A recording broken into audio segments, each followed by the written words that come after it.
When men seek their wife's approval, it's a recipe for problems.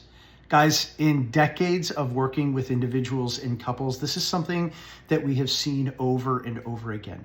And the key word here is to seek their wife's approval, right? It's not that it's a bad thing to have their wife's approval, for her to be happy, right?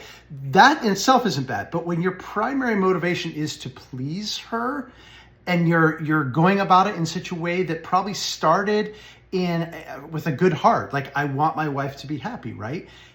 If you get to the place, which we see so often, where it's like, I just want the peace, I just want her to be happy, I just want her to smile, this is a recipe for disaster. This is a recipe for a vicious cycle that's not only going to hurt you, it's going to hurt your spouse, and it's going to hurt the two of you together. And this is one of the things that we've seen. So like, men, guys, let's just face it. We don't want a lot. We're not looking for a lot. A lot of times men will just say, I want peace in the house. This is what I'm looking for. And what he often tries to do is he wants peace with his wife.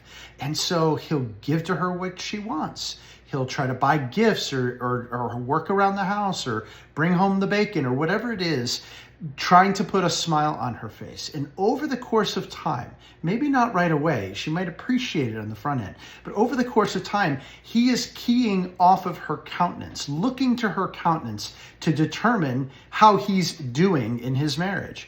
And little by little, over a course of time, especially if the marriage has been struggling, if there's been a lot of struggle in life, just life happening, then it can really feel like things are not working, because they're not.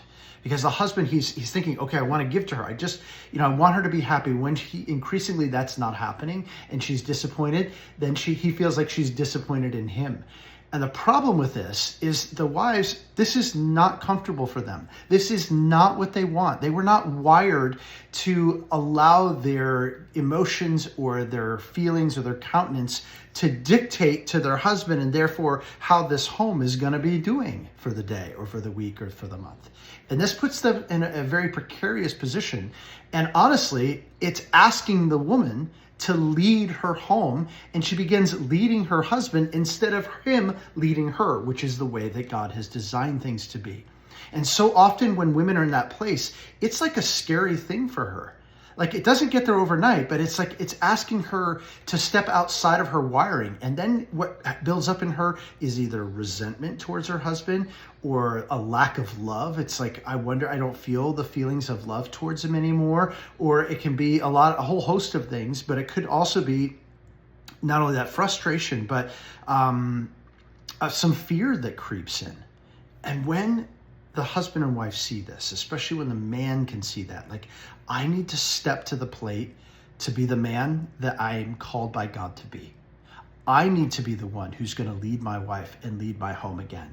And when a man steps into the mantle and God has given him that mantle, when he steps back into that and is not dictated to by his wife's emotions, face, how she's doing, that countenance for the day, instead he's from a place of integrity and a place of identity, knowing who he is in Christ, that he can begin to step into that mantle of leadership. And remember, our wives do not give us that mantle of leadership. God has given it to us. And if we're listening to our wife's emotions, feelings, countenance, then you're not listening to the Lord. And you're living out of fear, the fear of how you're doing with your wife. And when's the last time you've asked the question, if you're in that place, am I doing what's right before the Lord? And that's a big question. As soon as you start stepping into that, doing marriage the way that God has designed things, taking that mantle that, men, I'm not here to debate this, but men, you already know that God has given that to you. The scriptures are very clear. I don't care what's going on in culture today.